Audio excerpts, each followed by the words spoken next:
Good morning students. आज हम पढ़ रहे हैं pollination different method. Pollination different method. As we know pollination क्या होता है? Transfer of pollen grains from anther to stigma. Anther से पोलन ग्रेन का स्टिग्मा तक पहुंचना क्या कहलाता है? पोलिनेशन यानी परागण कहलाता है। बता चुका हूं कि दो टाइप का होता है। ये भी बता चुका हूं कि क्रॉस पोलिनेशन में एजेंट्स की जरूरत पड़ती है, विदाउट एजेंट्स ये पॉसिबल नहीं। हमारे कोर्स में 3 एग्जाम्पल है। पहला है ग्रास और मेज, जैसा कि आपके सामने ये डायग्राम। इसमें बाय विंड और एनेमोफाइली पोलिनेशन होता है। और सेकंड है वेलिस्नेरिया और जोस्टेरा, सी ग्रास कहलाते हैं इसको बोलते हैं बाय वाटर यानी हाइड्रोफाइली। और तीसरा है साल्विया बाय इंसेक्ट, जिसमें कि एंटेमोफाइली बोला जाता है। और 82% जो आपके प्लांट्स हैं, एंजियोस्पर्मिक प्लांट्स हैं, उनमें ज़्यादातर में इंसेक्ट पोलिनेशन पाया जाता है, कीट परागण पाया जाता है। तो सबसे पहले हम लेते हैं बाय विंड। बाय विंड को हम क्या बोलते हैं? एनेमोफाइली। और एग्जाम्पल क्या चल रहा है? एग्जाम्पल चल रहा है जैसे मेज यानी मक्का, जैसे ग्रास फैमिली। तो मेज प्लांट को जरा ध्यान से देखिए। मेज प्लांट में this is male flower and this is female flower. It means male and female flower both are situated in same plant but different location. So if male and female flowers are found on same plant, then they are monoecious. But उनमें अलग अलग है, flower अलग है, location अलग है। ठीक है, इसलिए हम उसको क्या बोलेंगे? डायोसियस। लोकेशन अगर एक ही फ्लावर में दोनों पाए जाते तो मोनोसियस होता। और दोनों अलग अलग है, प्लांट एक है लेकिन। तो मेल फ्लावर ऊपर होता है, फीमेल फ्लावर नीचे होता है, तो कोई गुंजाइश नहीं है कि सेल्फ पोलिनेशन हो। तो मेल फ्लावर और फीमेल फ्लावर की लोकेलिटी में अंतर आ गया फर्स्ट। तो ये क्रॉस पोलिनेशन के लिए अडेप्टेशन बन गया। क्या क्या एडवांटेज होने चाहिए, क्या क्या स्पेशलिटी होनी चाहिए किसी भी विंड पोलिनेशन या एनेमोफाइली या वायु परागण के लिए? सबसे पहले पोलन ग्रेन में ये स्पेशलिटी होनी चाहिए। First, non sticky. Non sticky का मतलब चिपचिपा नहीं होना चाहिए। ठीक है। लार्ज इन नंबर, यानी उनका ह्यूज नंबर में प्रोडक्शन होता है, क्योंकि विंड के द्वारा काफी मात्रा में जाएंगे और मोर देन 99% तो वेस्ट ही होने वाले हैं। तो लार्ज इन नंबर में उनका प्रोडक्शन होना चाहिए। Light weighted. लाइट वेटेड का मतलब वजन में क्या होने चाहिए? हल्के होने चाहिए। तो लाइट वेटेड होंगे तभी तो विंड के साथ फ्लो होंगे, ब्लो होंगे और आगे तक जा पाएंगे, ज्यादा से ज्यादा दूर तक स्प्रेड हो पाएंगे। साथ में उनके पोलन ग्रेन के साथ साथ कैसे होनी चाहिए? Sticky stigma. स्टिकी स्टिग्मा का मतलब होता है चिपचिपी स्टिग्मा, यानी उनका जो वतिकाग्र है, जो फ्लावर का जो पार्ट है, अपर वाला, पिस्टल का अपर वाला पार्ट है, वो स्टिकी होना चाहिए, जिससे कि वो पोलन ग्रेन्स को अडॉप्ट कर ले, चिपका ले। ठीक है। तो फ्लावर्स आर स्मॉल। फूल कैसे होने चाहिए? पुष्प कैसे होने चाहिए? छोटे होने चाहिए। Flowers are small, neither brightly coloured nor emit any odour. न तो उनमें ब्राइट कलर होता है, चमकीले कलर के नहीं होते, साधारण कलर के होते हैं। और न कोई उनसे स्पेशल फ्रेग्रेंस यानी स्पेशल कोई गंध आती है, गंध भी नहीं आती। नेक्टर एब्सेंट, तो जाहिर बात है नेक्टर जब एब्सेंट है तो इंसेक्ट उनकी तरफ अट्रैक्ट हो ही नहीं सकते।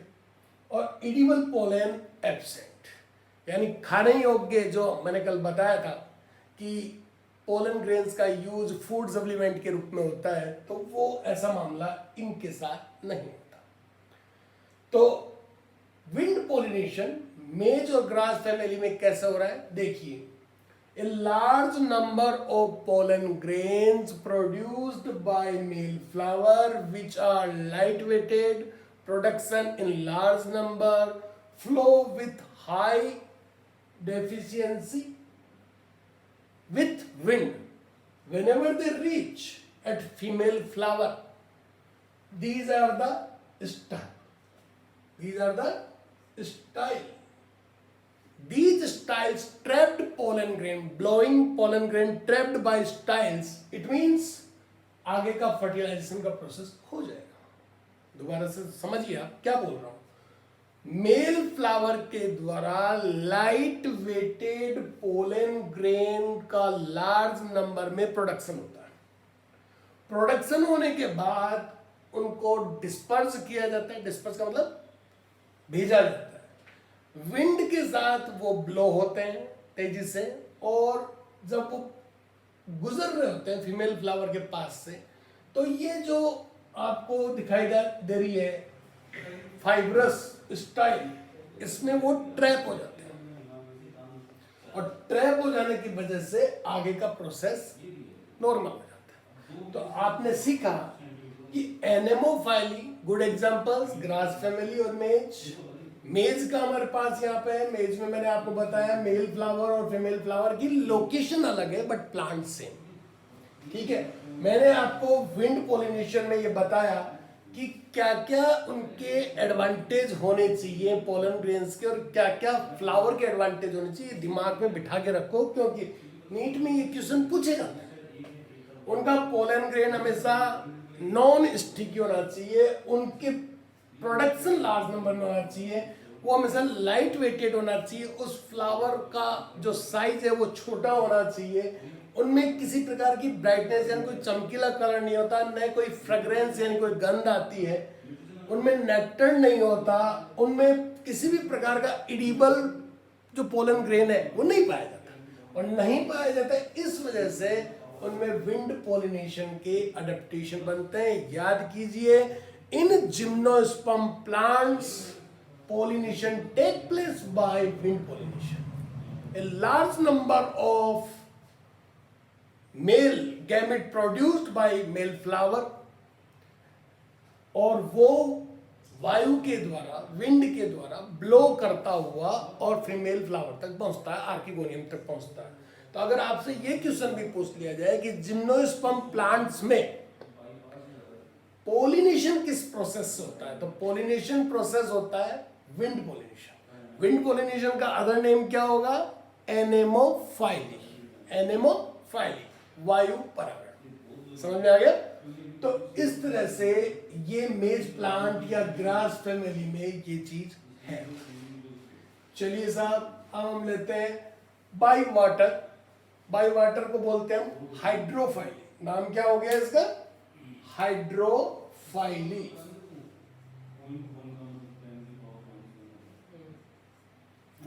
ठीक है, हाइड्रोफाइली। और ये हमारे पास अच्छा एग्जांपल है इसका, वेलिस्नेरिया। तो वेलिस्नेरिया एंड जूस्टेरा, वेलिस्नेरिया एंड जूस्टेरा, ये दो प्लांट हमारे कोर्स में है। ये वेलिस्नेरिया को जरा गौर से देखिए। Vallisneria is a submerge plant. Submerge का मतलब होता है ऐसे प्लांट जो पानी में डूबे हुए। ठीक है, मैंने जो ये ग्रीन कलर से आपको शो करने की कोशिश की है, ये मेल फ्लावर है। ठीक है, और ये जो रेड कलर से मैंने शो किया है, कोई शेप जो स्ट्रक्चर आपको स्टाइल दिखाई दे रही है, ये फीमेल फ्लावर है। Huge number of production of pollen grains produced by male flower. Male flower के द्वारा प्रोडक्शन किया जाता है मेल गैमीट का, और उनको वाटर के अंदर छोड़ दिया जाता है। जब वो पास आउट होते हैं फीमेल फ्लावर के पास के, तो उनको ट्रैप कर लिया जाता है, और ट्रैप करने के बाद वो आगे का प्रोसेस हो जाता है। ठीक है, जूस्टेरा, हाइड्रिला, ये सबमर्ज प्लांट है, तो इसमें तो एपी हाइड्रोफाइली हो रहा है। जूस्टेरा और हाइड्रिला ये तो कंप्लीटली सबमर्ज हैं, अंदर पाए जाते हैं। तो उनमें अंदर के अंदर ही वाटर के द्वारा ट्रांसपोर्टेशन होता है पोलन ग्रेन्स का, from male flower to female flower, और पॉलिनेशन प्रोसेस हो जाता है। ठीक है, तो यहां पर सबसे बड़ी रोल किसका? वाटर का। वाटर में ही पाए जाते हैं। These are found in aquatic condition. ठीक है, तो एक्वेटिक कंडीशन में पाए जाने की वजह से ये सारा मामला एकदम सुटेबल कंडीशन में हो जाता है। दोबारा से लीजिए, vallisneria, zostera, hydrilla, these are examples of hydrophily. जल परागण के एग्जाम्पल क्या क्या है? Vallisneria 1, zostera 2, hydrilla and so lot of type of plants. वेलिस्नेरिया में सरफेस पे कौन पाया जाता है? Male flower. और ये कॉइल्ड से जो स्टाइल है, और ये नीचे पाया जाता है सबमर्ज में फीमेल फ्लावर। मेल फ्लावर का काम क्या है? Production of male gamete. Male gamete के द्वारा प्रोडक्शन करने के बाद उसको रिलीज कर दिया जाता है। रिलीज होने के बाद जैसे ही इसके तरफ से पास आउट होते हैं, वो इसको ट्रैप कर लेते हैं। आगे का प्रोसेस आप जानते हैं। तो ये है हाइड्रोफाइली। अब सबसे इंपॉर्टेंट जो एग्जाम में ज्यादातर पूछा जाता है वो हम ले रहे हैं इंसेक्ट पॉलिनेशन और एंटेमोफाइली। more than 82% of angiosperm plants pollinated by insects। यानी कुल 82% टोटल एंजियोस्पर्म में से 82% प्लांट्स का पोलिनेशन का प्रोसेस कौन सा होता है? इंसेक्ट के द्वारा होता है। अब इंसेक्ट पोलिनेशन का सबसे अच्छा एग्जांपल आपके सामने मैंने रखा, ये है Salvia. Salvia is the good example. पहले, इससे पहले कि हम इसमें पढ़ें, इसकी आपको फीचर्स पढ़ने पड़ेंगे कि कैसे इसमें अडेप्टेशन पाए जाते हैं। जो भी इंसेक्ट पोलिनेटेड फ्लावर्स हैं उनमें ये स्पेशलिटी पाई जानी चाहिए। First, pollen grains are sticky. Pollen grains are sticky का मतलब क्या हुआ? कि उनके पोलन ग्रेन चिपचिपे होने चाहिए, जिससे कि वो जाके स्टिग्मा पर, स्टिग्मा भी चिपचिपी और पोलन ग्रेन्स भी चिपचिपे, जिससे कि वो इंसेक्ट की सरफेस पर, एक्सटर्नल सरफेस पे आसानी से चिपक सकें, स्टिग्मा तक आसानी से चिपक सकें।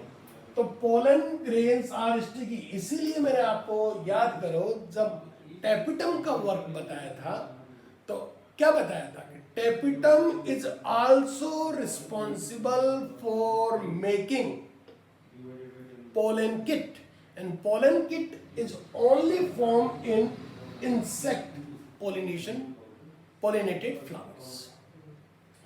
तो pollen grains are sticky। pollen grains क्या होते हैं? उनके स्टिकी होते हैं। फ्लावर ब्राइट कलर्ड के होते हैं, लार्ज होते हैं, और पेटल उनके अट्रैक्टिव होते हैं। यानी जो भी उनके फ्लावर्स हैं वो अट्रैक्टिव कलर होते हैं, हाईली फ्रेग्रेंस होती है उसमें, उनके पेटल लार्ज होते हैं, अट्रैक्ट करने में कैपेबल होते हैं। विदाउट अट्रैक्शन इंसेक्ट कैसे अट्रैक्ट होंगे? आप भी बताइए। अट्रैक्शन हर जगह होता है। तो फ्लावर ब्राइट कलर्ड होते हैं, ब्राइट कलर का मतलब चमकीले, चटक मटक कलर, लार्ज, बड़े होते हैं, पेटल अट्रैक्टिव होते हैं, जिससे कि आसानी से उनके पास इंसेक्ट उनको देखें और अट्रैक्ट हो। अब गलती से अगर देखे भी नहीं तो फ्रेग्रेंस उनकी हाई होनी चाहिए। तो फ्लावर्स के पास क्या होती है? फ्रेग्रेंट, यानी उनके पास फ्रेग्रेंस बहुत ज्यादा होती है। फ्रेग्रेंट का मतलब खुशबू। पोलन ग्रेन्स आर हैवी, भारी होते हैं पोलन ग्रेन्स, जिससे आसानी से रफ एंड स्पाइनी सरफेस, उनके पास रफ सरफेस होती है, स्पाइनी सरफेस होती है, जिससे इंसेक्ट के और स्टिग्मा की इजीली, स्टिग्मा में बता ही चुका हूं स्टिकी होती है। और सबसे खास बात यह है कि why the insect attract towards the flower, क्यों अट्रैक्ट हो? तो उसका कारण है एडिबल पोलन, यानी उनके पास एडिबल पोलन है, नेक्टर ग्लैंड है। तो नेक्टर ग्लैंड के कारण ऐसा होता है। Now we see salvia. Salvia को देखिए ध्यान से, this is salvia, this is upper petal, ये ऊपर का दल है, दिस इज लोअर पेटल, ये लोअर। ध्यान रखना एग्जाम में से पूछा जाता है कि साल्विया में कौन से मैकेनिज्म का पॉलिनेशन पाया जाता है, तो आपको लीवर मैकेनिज्म का नाम बताना पड़ेगा। लीवर मैकेनिज्म मतलब एक को खींचना। कैसे लीवर मैकेनिज्म को बताना है मैं बताता हूं। This is upper petal which completely surround the lower petal. तो विंड पॉलिनेशन होने के चांसेस तो यहां पर खत्म हो गए। क्यों? क्योंकि ये इसको कंप्लीटली कवर करके रखता है। बाय फोर्स इंसेक्ट इधर के रास्ते से अंदर एंट्री मारते हैं। Whenever the insect inserted itself and sit on the lower petal, जैसे ही बाय फोर्स ये इंसेक्ट अंदर जाते हैं और लोअर पेटल पर बैठते हैं, ठीक है, तो ये नीचे खिसता है, यानी जैसे लीवर खींचते हैं ना, तो वैसे नीचे खिसता है। तो इस नीचे खिसने की वजह से इसमें जो फर्टाइल एंथर है वो उसकी बैक पर हिट करते हैं, और हिट करने से स्टिकी पोलन ग्रेन्स उसकी सरफेस पर, विंग्स पर, इन पर चिपक जाते हैं। समझ रहे हैं? ध्यान से सुनिए कि whenever the insect enter by forcefully inside the flower, the insect जैसे अंदर गया and sit on the lower petal, जैसे इस लोअर पेटल पर बैठता है तो ये नीचे जाता है वेट की वजह से। इसी को लीवर मैकेनिज्म कह रहे हैं, ठीक है। तो इसमें जो फर्टाइल एंथर है वो उसकी बैक पर क्या करते हैं, हिट करते हैं। बैक पर हिट करने से पोलन ग्रेन्स इसके ऊपर चिपक जाते हैं। ये देखिए चिपक गए। तो whenever the insect move in another flower of salvia, जब दूसरे साल्विया में जाएगा तो ये पोलन ग्रेन्स वहां तक पहुंचे कि नहीं पहुंचे। तो ये रही इसकी स्टिग्मा, ठीक है। तो ये स्टिग्मा तक जैसे ही आपके इसके पास पहुंचते हैं तो ये पोलन ग्रेन्स वहां पहुंच जाएंगे, और पहुंच जाएंगे तो आप समझ सकते हो कि आगे का मामला क्या होगा। तो क्या सीखा आपने? साल्विया में सबसे पहले बात तो दिमाग में बिठाइए कि साल्विया में एंटेमोफाइली पाया जाता है। 82% एंजियोस्पर्म प्लांट्स में इंसेक्ट पॉलिनेशन, कीट परागण पाया जाता है। जो भी इंसेक्ट पॉलिनेटेड फ्लावर्स हैं उनके पेटल्स अट्रैक्टिव हैं, देख रहे हैं आप। लार्ज फ्लावर होता है, फ्रेग्रेंस हाई होती है उनकी, ईडिबल उनके पास पोलन ग्रेन्स होते हैं, नेक्टर ग्लैंड पाई जाती है, पोलन ग्रेन्स उनके हैवी होते हैं, रफ और स्पाइनी सरफेस रखते हैं। तो ये सब अडेप्टेशन पाए जाने की वजह से वो सुटेबल बनता है जिससे इंसेक्ट पॉलिनेशन आसानी से हो सके। तो कई बार एग्जाम में पूछ लिया जाता है what are the difference between entomophily and anemophily. ये रहा एंटेमोफाइली और ये रहा एनेमोफाइली। तो आपको साफ दिखाई दे रहा है कि pollen grains are sticky in entomophily, जबकि वहां पर क्या था, नॉन स्टिकी। इधर flower bright coloured, large petal attractive, उधर फ्लावर हो गया था स्मॉल, ठीक है, petal not attractive. Flowers are very fragrant, जबकि वहां पे फ्रेग्रेंट और किसी प्रकार की कोई ऑर्डर ही नहीं थी। ऑर्डर का मतलब कोई खुशबू टाइप की कोई चीज ही नहीं थी। पोलन ग्रेन्स आर हैवी, उधर लाइट वेटेड, क्योंकि हैवी होंगे तो वो ब्लो कैसे करेंगे, हवा के साथ उड़ेंगे कैसे। तो pollen grains are heavy, rough and spiny surface, while in anemophily pollen grains are light weighted, ठीक है, और लाइट वेटेड स्मूथ, जिससे वो आसानी से जा सकते। स्टिग्मा स्टिकी होती है, वहां पर भी स्टिकी होती है, और इडिबल पोलन और नेक्टर आल्सो प्रेजेंट, जबकि वहां पर उनके पोलन ग्रेन्स इडिबल नहीं होते और नेक्टर ग्लैंड भी एब्सेंट होती है। So these are the two pollination are very important not only for board examination but also in NEET examination, ठीक है।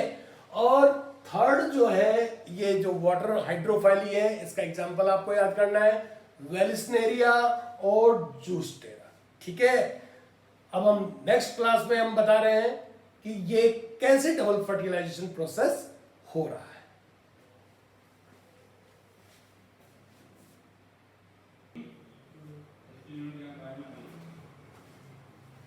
अब हम पढ़ रहे हैं पोलन पिस्टल इंटरेक्शन और double fertilization, pollen pistil attraction और interaction.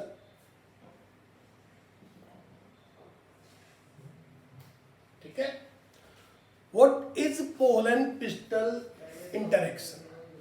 Whenever the pollen grains reach at stigma by any medium,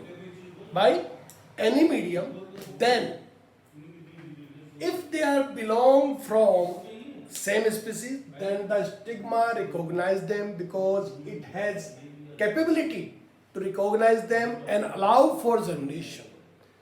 Suppose that if they are belong from same species, then they allow for germination. Otherwise, after recognition, if they belong from different species, they will degenerate. So the phenomena by which stigma recognize same species pollen grains and allow for germination is known as pollen pistil interaction या pollen pistil attraction. तो pollen का मतलब होता है पराग, pistol का मतलब होता है स्त्री केशर और इंटरेक्शन का मतलब होता है संकर्षण।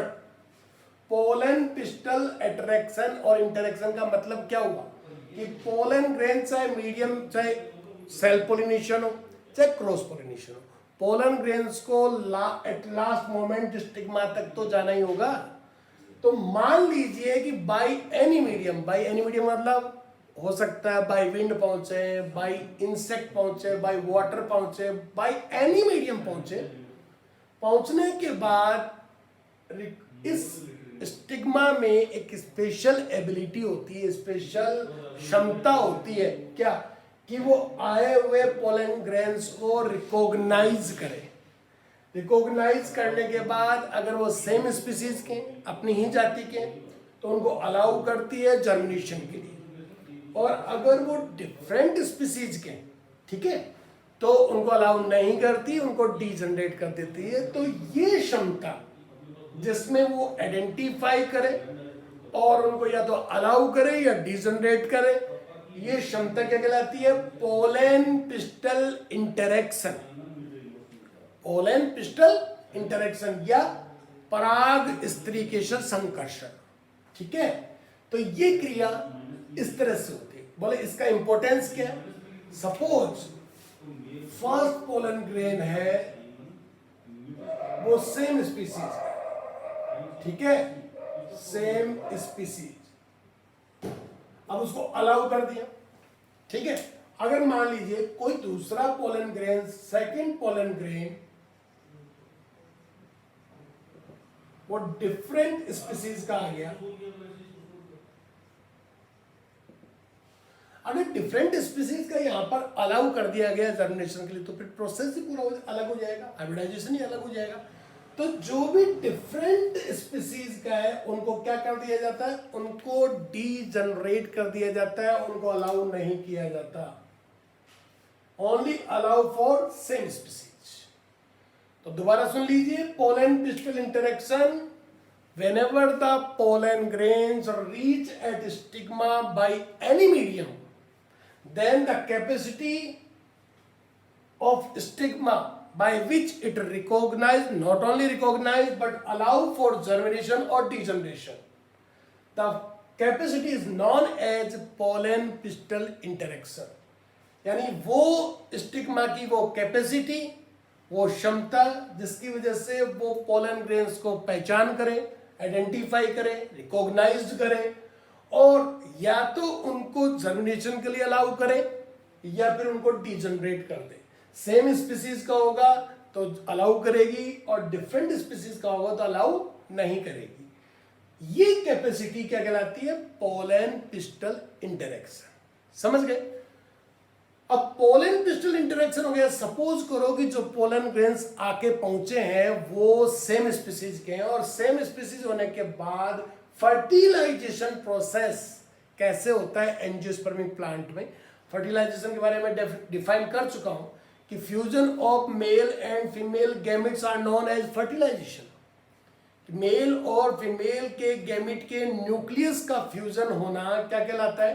फर्टिलाइजेशन कहलाता है। यहां एंजियोस्पर्मिक प्लांट में डबल फर्टिलाइजेशन क्यों होगा? क्योंकि फर्टिलाइजेशन प्रोसेस एक बार नहीं 2 बार होगा, इसलिए इस प्रोसेस को क्या बोलते हैं? Double fertilization. क्या हो रहा है इस प्रोसेस में? जरा ध्यान से देखिए। Whenever the pollen grains reach at stigma, यहां पर पहले से स्टिकी सब्सटेंस पाए जाते हैं, उसको एब्जॉर्ब कर लेते हैं, ठीक है, यहां पे चिपक गए। उसके बाद अगर सेम स्पीसीज के तो अलाउ किया जाएगा उनको जर्मिनेशन के, जो कि एक केमिकल फिनोमिना है। केमिकल फिनोमिना की वजह से ये यहां पर जर्मिनेट हो गए और पोलन ट्यूब बनती है उन जर्म पोर के रास्ते से। याद करो कि मोनोकोट फैमिली में बताया था 1 जर्म पोर और डाइकोट फैमिली में 2 या 3 जर्म पोर पाए जाते थे, उनसे ये पोलन ट्यूब बनेगी। Pollen tube mostly pollen tube बनने से पहले 3 न्यूक्लियस स्टेज पाई जाती है। 60% एंजियोस्पर्मिक प्लांट में 2 गैमेट ऑलरेडी बन चुके होते हैं।